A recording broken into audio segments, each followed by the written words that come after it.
Jesus was a rock star.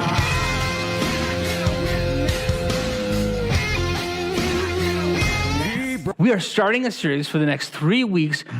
Whoops. Why is it doing that? I somehow put that song on that slide, and I don't know why. But we'll see. Oh, I know why. No, I don't. I have no idea why that happened. But we're doing a series called Fear Not. And a whole bunch of years ago, I did a series, Fear Not, but I'm not looking at those old notes, okay? So I promise you that the scripture verses are probably going to be about the same as I did years ago, but everything else will be different. Were you ever afraid of stuff when you were a kid? I remember, and men don't share this kind of thing, so please have a little bit of mercy on me. But it was before I moved downstairs, and I was a young kid, grade school, and I looked out of my bed, and I thought there was something there, and I could see it. It looked like a monster shape, you know what I mean? And then I would watch it really close, and then I could kind of see it move, you know? I could kind of see it move, and it would move a little bit. And then Bill Cosby, he made this famous, but it was true. When I was a kid, and I hadn't heard Bill Cosby yet. You take your blankets, and you put it way up your eyeballs, because there's a force field on blankets that monsters can't get to, you know? And so you put that on there, and you're hiding in there. So I'm hiding in here, and I'm looking out, and the thing is moving a little bit. And the next morning, it was a stuffed animal. All of that for a stuffed animal, you know? And you ever think to yourself, if I could have the same stress when I was a kid now, I think I would appreciate it more. You remember when you're in grade school, if you're a girl, you know this really well, the girls didn't invite you at their table for lunch or something, or you're someplace and there's a spat with one of your friends, or maybe you get a bad grade, and that would just stress you out, and it would be so terrible and so awful. And now you're dealing with different kinds of stress. Like you have kid fears. Some of them are imaginary fears. Some of them are fears that we just don't think about anymore. You know, we don't worry about, as those same kinds of things. But now we got adult fears. Now we got fears. Is my job going to be okay? Am I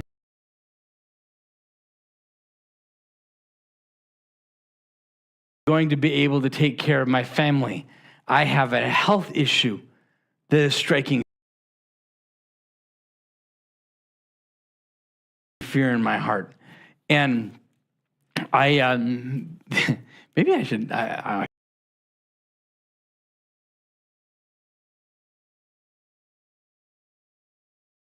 Okay, I got to ask Ingrid Lisa's permission to tell that one. But I know what cold fear feels like. I know what cold fear feels like. It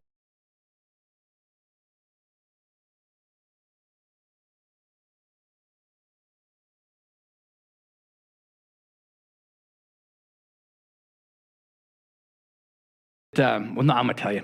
She can get mad at me later. Just don't tell her. You don't tell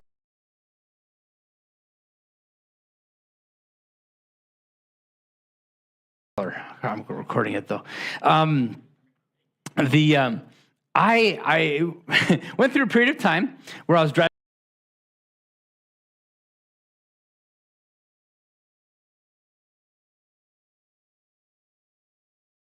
some Uber, and and the church would reimburse me for my mileage, but then they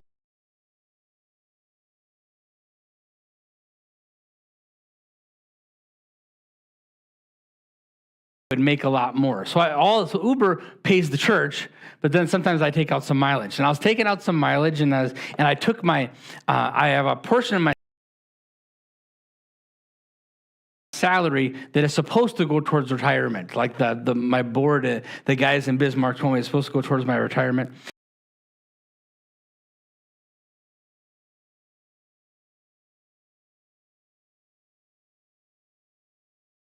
And And so I had that. And so I had this and I had the monies. And so for a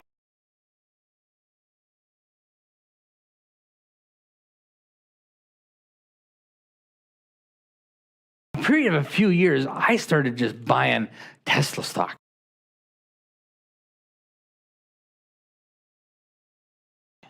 So much Tesla stock. And it was going so good. COVID was happening.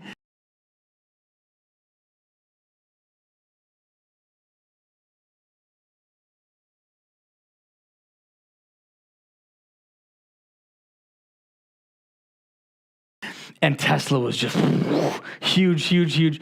And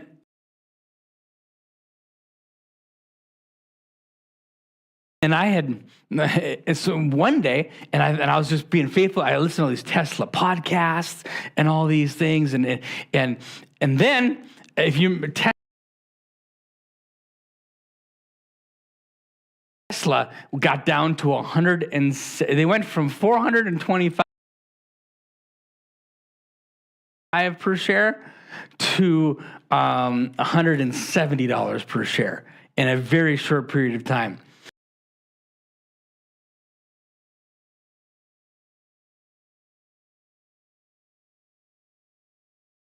And I had been, for about 2 years, 2.5 years, taking every nickel I could find and putting it into Tesla stock, okay? And the day that it just came down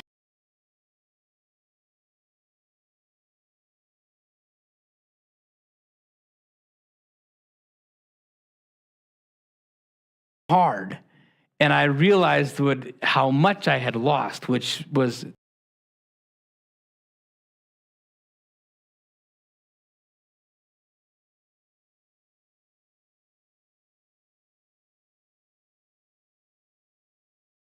I mean, I don't remember how much it was, but it kind of rocked me.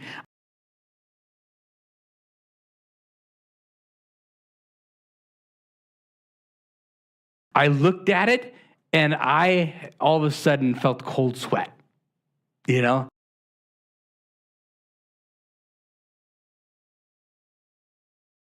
What have I done? What have I done to my family? What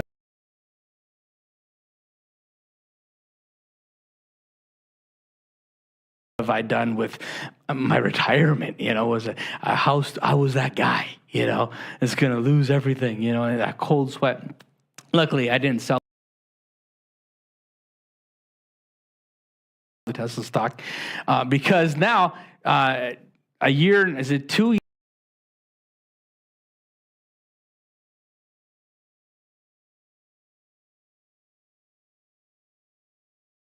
years, almost 2.5 years later, I want you to know I am no longer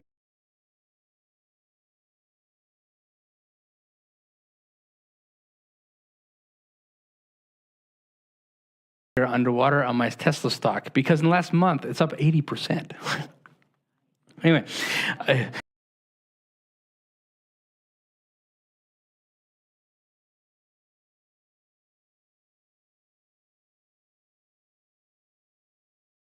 so I'm even now. So I'm not quite even. I'm actually up 10%, which had I had it in like a good mutual fund, I would have been there. So, but anything Tesla does from here on out,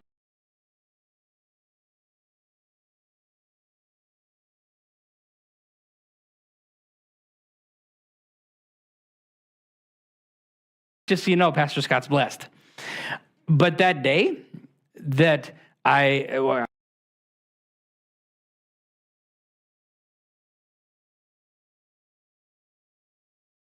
I just be completely transparent with it. I was in my office.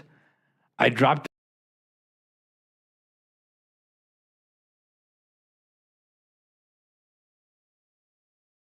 down to my knees when I saw how much I had lost. And I thought, Jesus, what have I done? What have I done to my family? What have I done to, I'm an idiot and I did this.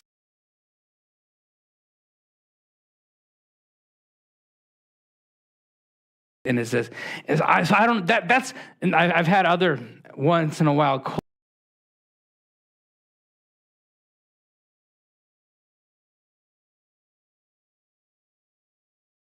cold sweat times. Maybe you've been driving in your car and you saw the lights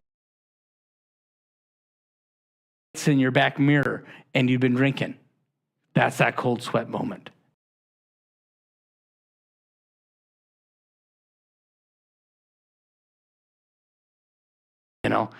Maybe it's when you realize this person's going to fire me. That not as bad as the Tesla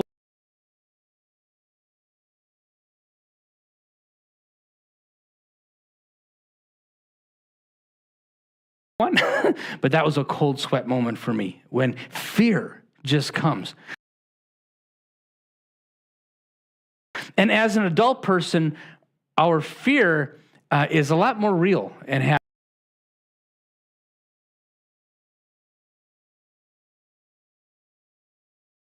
bigger consequences. And so there's grown-up fears. The economy might lose. The Middle East is stressful. Open up the news the last couple of months wondering,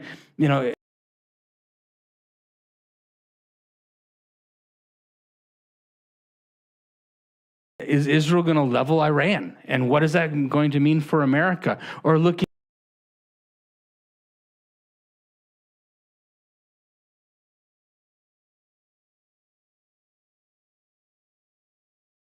at, you can get stressed looking at the news these days. Maybe, and this is pretty serious, AI is going to take over the world, which I'll just so you know, Elon's been saying all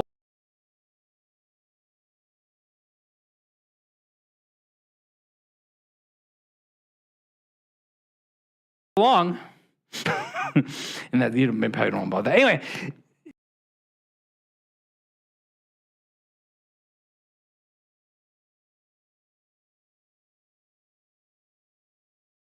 Skynet is like for real, just so you know. No, I'm just kidding. Some people say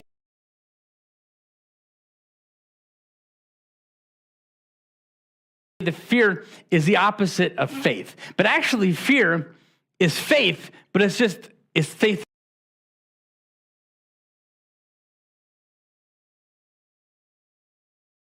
in the wrong things. It's faith that something bad is going to happen. Because if it was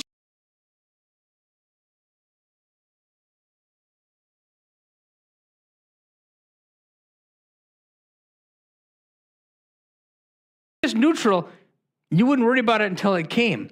But that thought comes, that fear comes. Why are you doing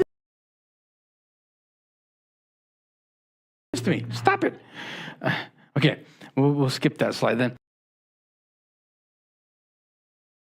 So in the Christmas story, there's 3 times when an angel pops up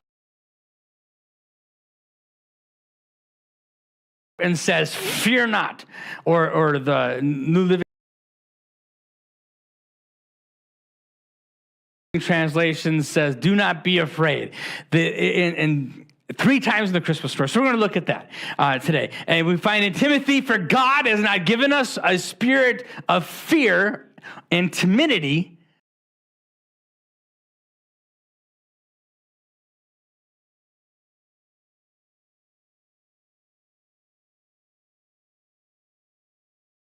but what? Power, love, and self-discipline." That's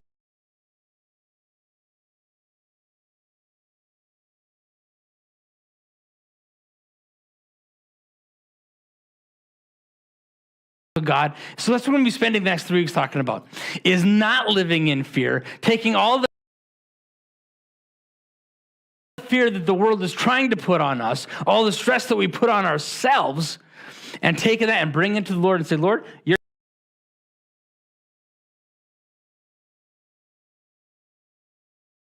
God and I'm not, and that's okay." And so we pick up and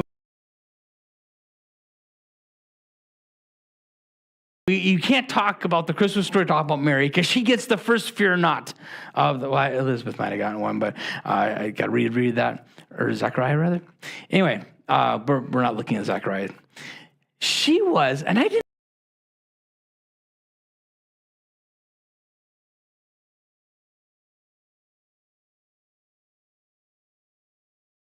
I never really believed this. If you've ever heard someone preach on Mary, they told you she was a teenager, right? And then I read, I saw someone said she was probably 12 or 13 years old. And I don't know if you know this or not, but you can't always believe preachers.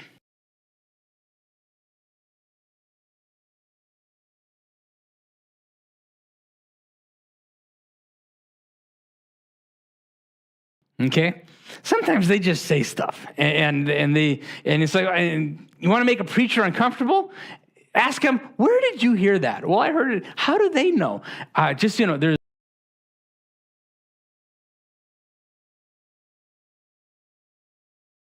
a president of a Bible college that what was his name? It was one of his teachers, and this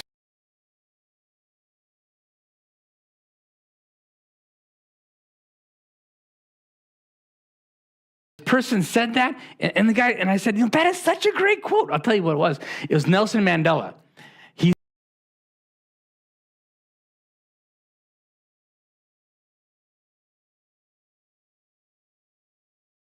He has this quote that when the white man came, they taught us to fold our hands, and then they took our land.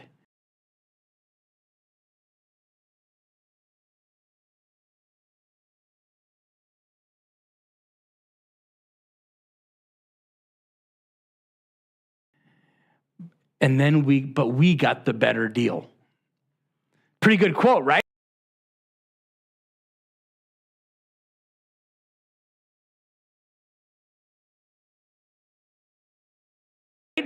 Like the white man came and then he gave us Jesus, and it was, nothing hasn't been perfect. Unfortunately, I can't find that quote anywhere. You can find everywhere. They taught us to fold our hands, and the white man took our possessions, or they took our land. That's everywhere. I couldn't.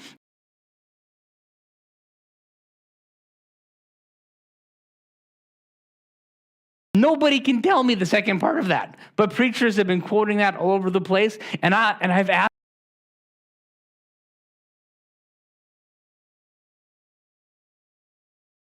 them, I bet you 6 different guys, how do you know that? Oh, because this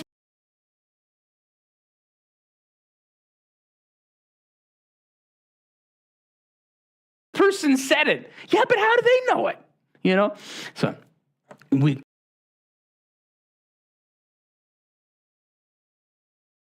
preachers get kind of, but it's this one. So I was skeptical, because when you have a teenage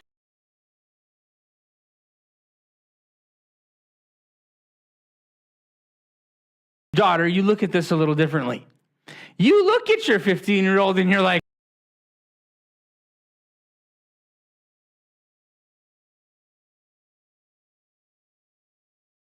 yeah, right. Okay. She's, yeah, right. But actually, it was totally true.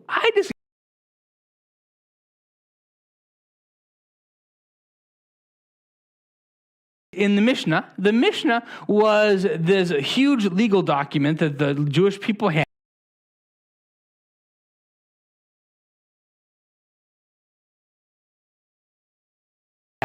And it's from that, if you've ever heard that there are like 650 different laws, or I forget the exact number, but something like that, and they're all followed.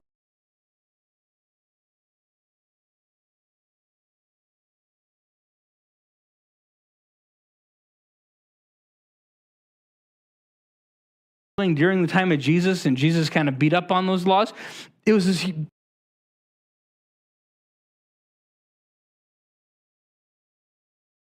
It's out of that document that we know that when the girls hit puberty,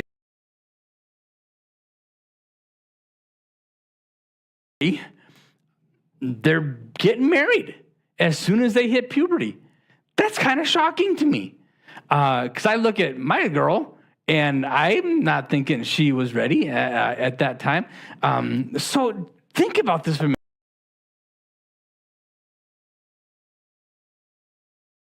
Now, and don't think about dating for us, but think about Mary. And Joseph likely was older.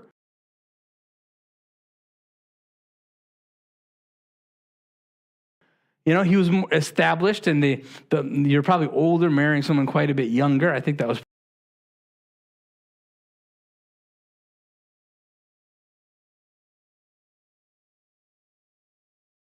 Pretty normal. So, but we don't actually know how old Joseph was. But she's dating Joseph, and she sees him. Maybe she saw him in the temple or something like that.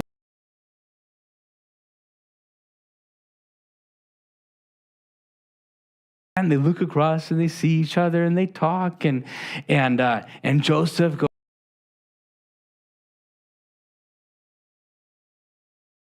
"Hey, can I court your daughter? What do you think about this?" So they've been planning this, and they got together and they talked, and Joseph told her how he was going to start a carpentry business, and she said how she was going to clip coupons to get.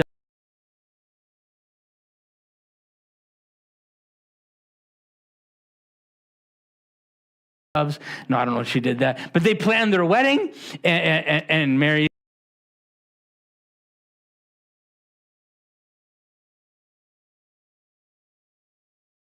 said, "I don't think we should have alcohol at the wedding." And Joseph is like, "I think that the kid is going to like it, because he's going to make it." Anyway, that's a bad joke. And they planned their family. We're going to have these kinds of kids.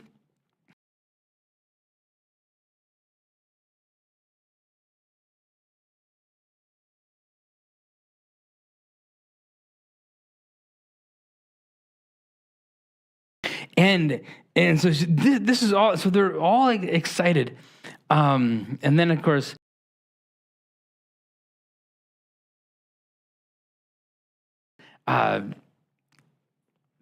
she gets pregnant.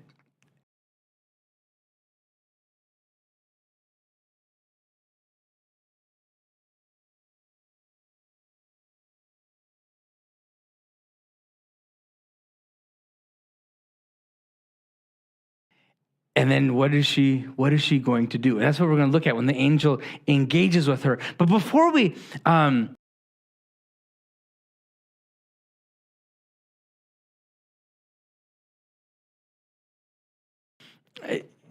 get there, though, Mary knew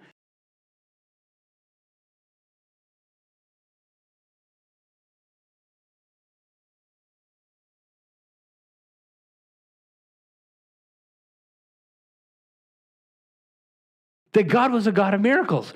And the reason how I know that Elizabeth, Mary's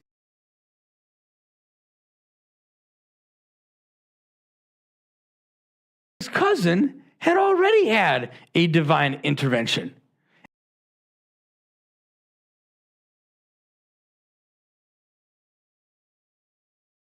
And was very, very old and had gotten pregnant. And an angel had come and said that this person, and so she knew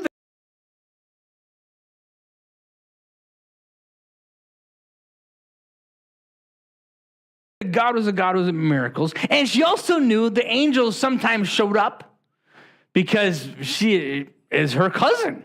And we know that she knew her cousin because after Mary has her conversation with the angel, first thing she does is go visit Elizabeth.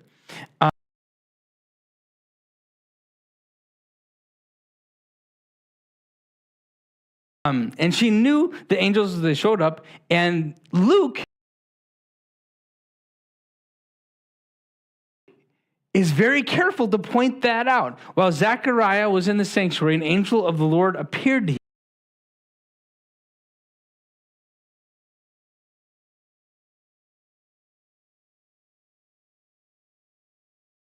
him, and Zechariah was shaken and overwhelmed with fear when he saw him. So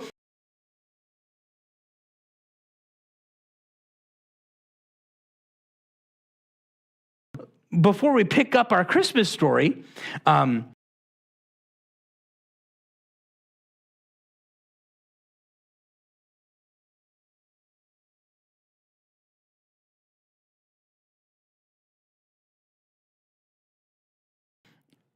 Mary knew about this, and Luke points it out.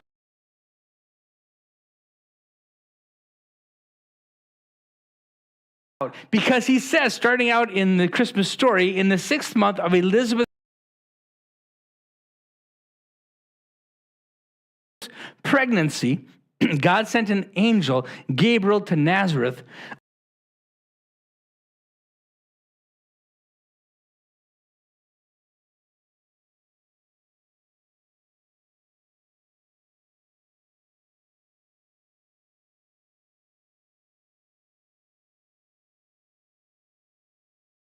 a village in Galilee. So Luke is very careful to let us know that that Elizabeth is part of her life. It comes to a virgin named Mary, and she was engaged married to a man named Joseph, a descendant of King David. And so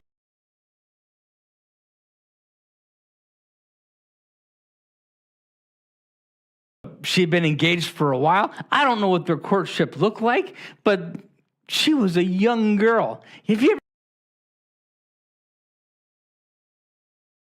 ever seen, now, and I don't know what it would be like to see a 15-year-old get married, or I'm saying 15-year-old.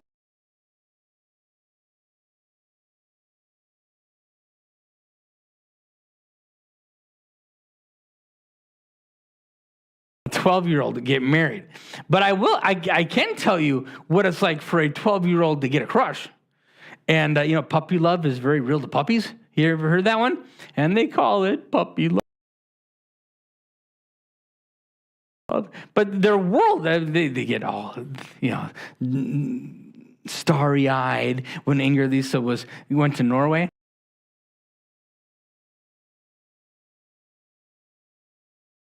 The year that we were engaged, her dad kept saying to her, "Hey, come on, you're in Scotland again." The girls, they get all like that. And so she's doing all of this. And so Mary's there. And then verse 28, Gabriel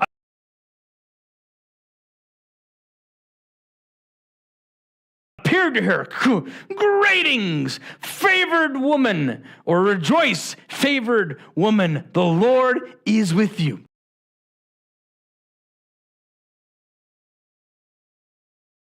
Now, angels, they do this all through the scripture. They appear, and then fear not. Oh, you're freaking me out, man. I fear not. Of course I'm fearing. And then the next verse, now this Mary, as you might expect, she agrees with you. And she gets confused and disturbed. And she tries to think what the angel could mean. And this is a fun little verse when you get into it a little bit. First off, disturbed and confused, mentally disturbed, deeply troubled, completely freaked out. This is a heavy Greek word that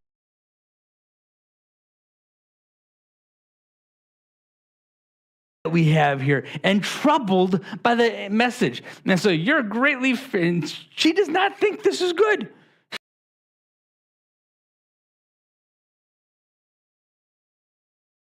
She doesn't think this is good at all. Confused and disturbed, Mary tried to think what the angel could mean. Now,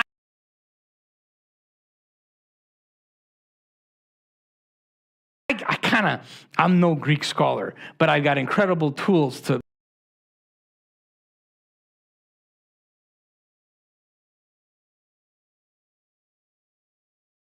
be able to look pretty quickly what other smart people think about words. And so I'm looking at this verse.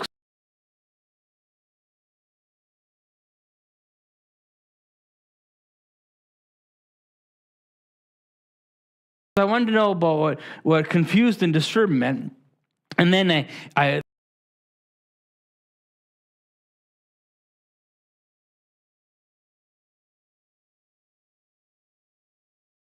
the way that you can read it in my Bible, you've got the English word, and then you have the Greek word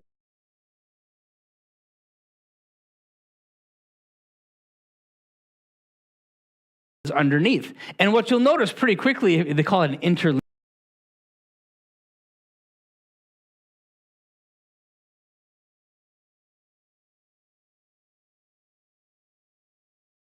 linear Bible. That means there's English on the top and the Greek is on the bottom.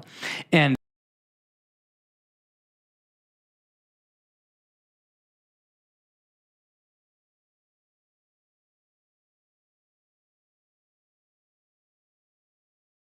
one thing that you'll notice is that there's fewer Greek words than there are English words. So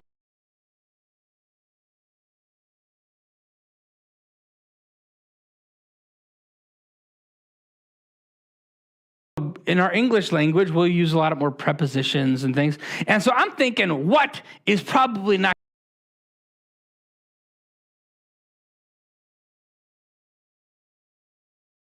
going to have any definition? Wrong. What totally has a definition?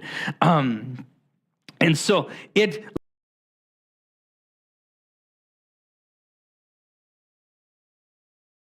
literally means, what the heck? You don't believe me? It's even there. It says, what the?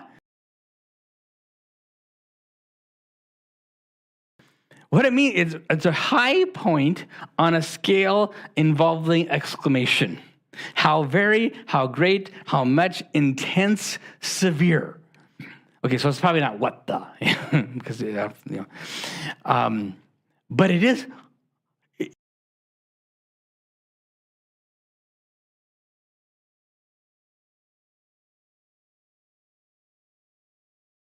It's cold sweat. It's astonishment.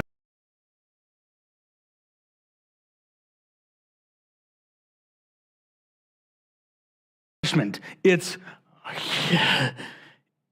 terror. It's terror. So confused and disturbed, Mary tried to think,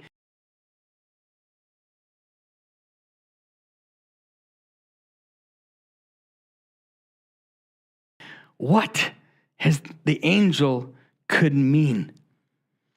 So this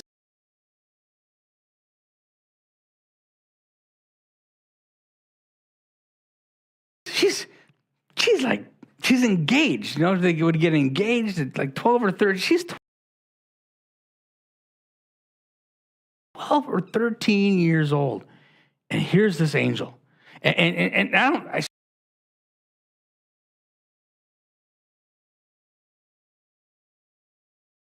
she's probably not even hearing the words angel saying so far, you know? She's probably just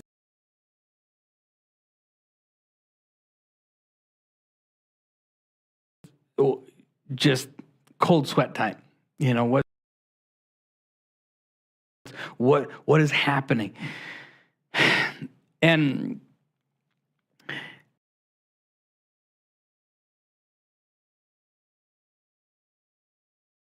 she asked the question that we all ask, why me? God, why did you let me make that decision? Why did you let me do that? God, why am I sick like this? How come my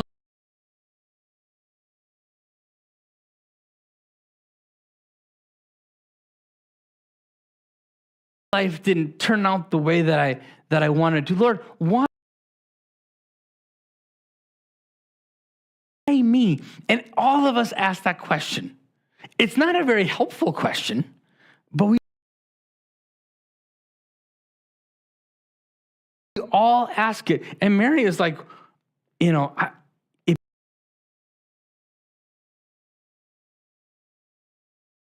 brings fear. It brings apprehension. She's not just confused. She's confused and distressed.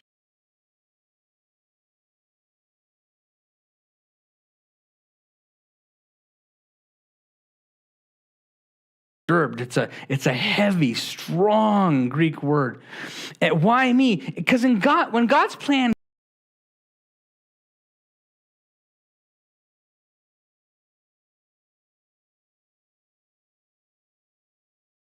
comes, it interrupts. It invites contempt. It brings pain. It causes uncertainty.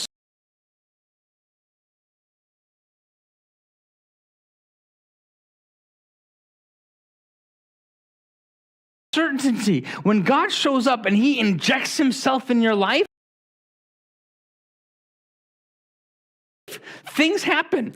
And don't typically have much to do with what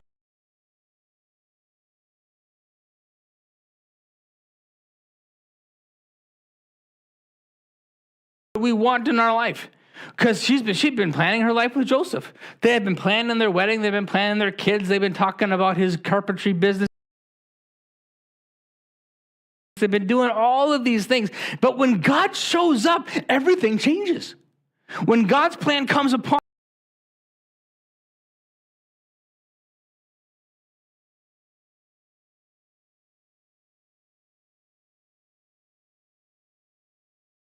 your life, everything changes. Look at Moses.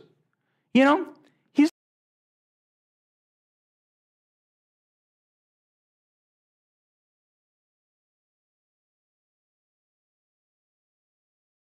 doing pretty good. He's, son in Pharaoh's house.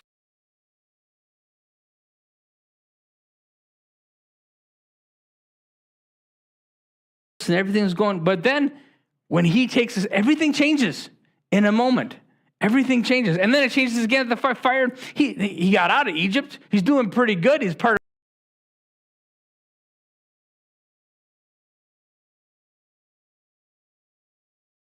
of a wealthy family again. Married well, apparently. I married pretty well. I hope you do too.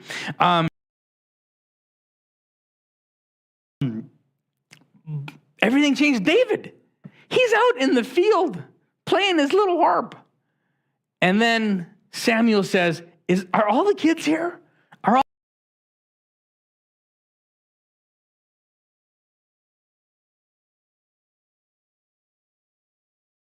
the kids here? And no, there's the youngest, but he's in the field. He's actually not that good. And Samuel says, none of us are sitting down until you bring him. I think Samuel's irritated. He's like, you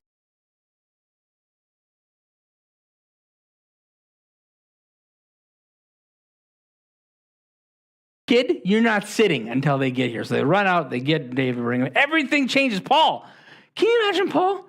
He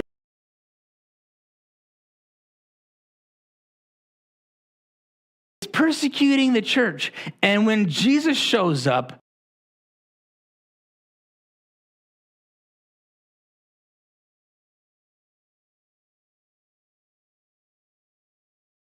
everything changed. Everything changed. His whole life trajectory. John.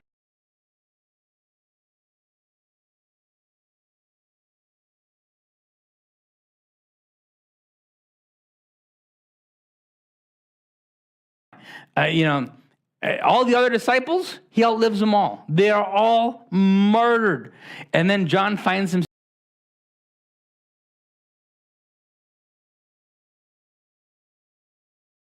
in the island of Patmos after they tried to kill him over and over again, and he writes the book of Revelation. When God shows up, plans change. And here's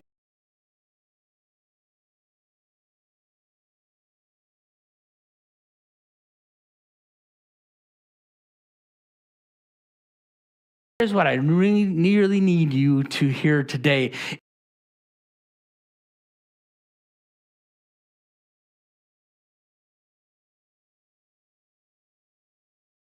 Is that if you don't understand the plan, you don't have to understand the plan to trust that God has a purpose.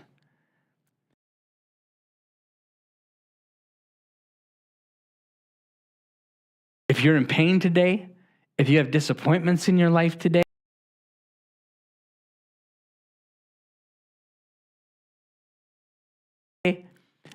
we all ask why. Nobody doesn't.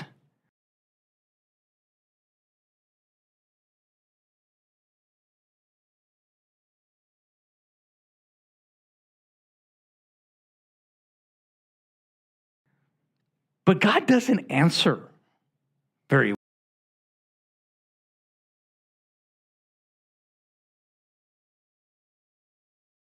well.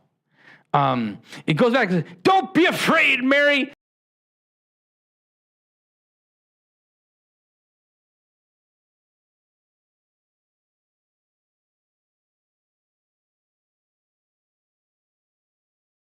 How? Don't be afraid. Okay. For you have found favor with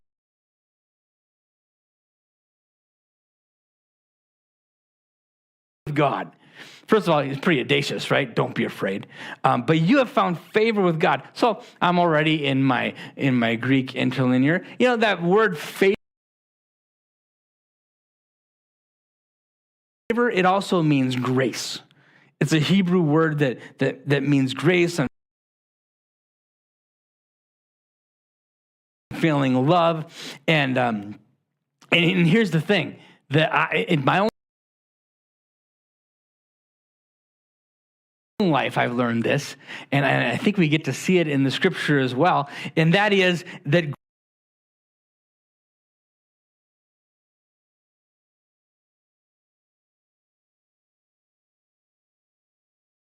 grace is kryptonite to fear.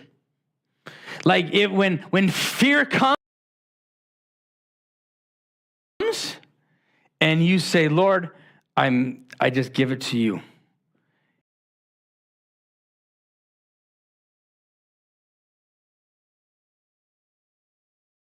Unfettered favor, that is grace. Favor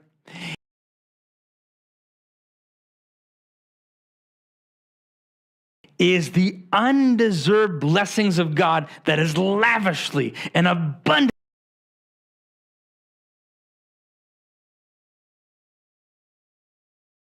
poured on his children. You can't earn it, but you can get it. It is right there for you anytime that you want it.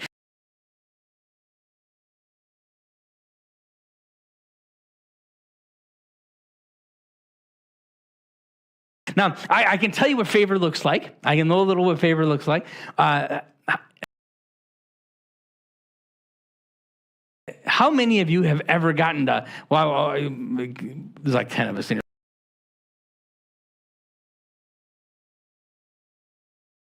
I won't do that. But I've gotten to fly in first class twice in my life. Okay, the first time was back in the day, they would bump you up to first class before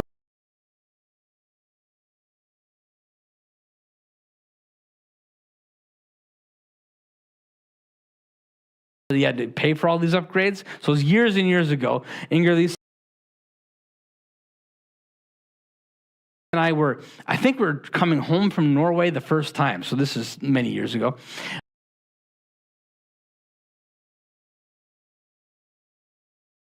And I said, Lord, if they bump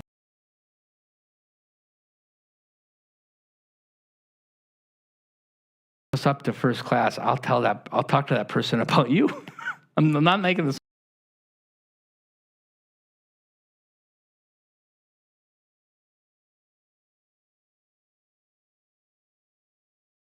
up, I promise. And then we got bumped up to first class. Now, it was the flight from Minneapolis to Fargo or something like that. So it wasn't that impressive, first class in that case. But so I wrote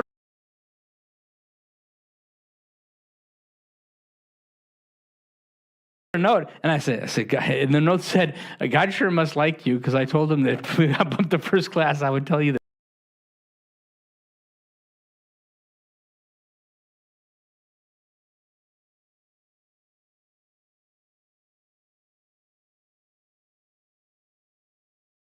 You know, so that's one.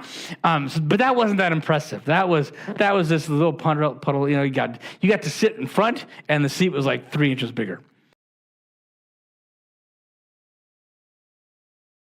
But I'm going to tell you how to get on first class on British Airways.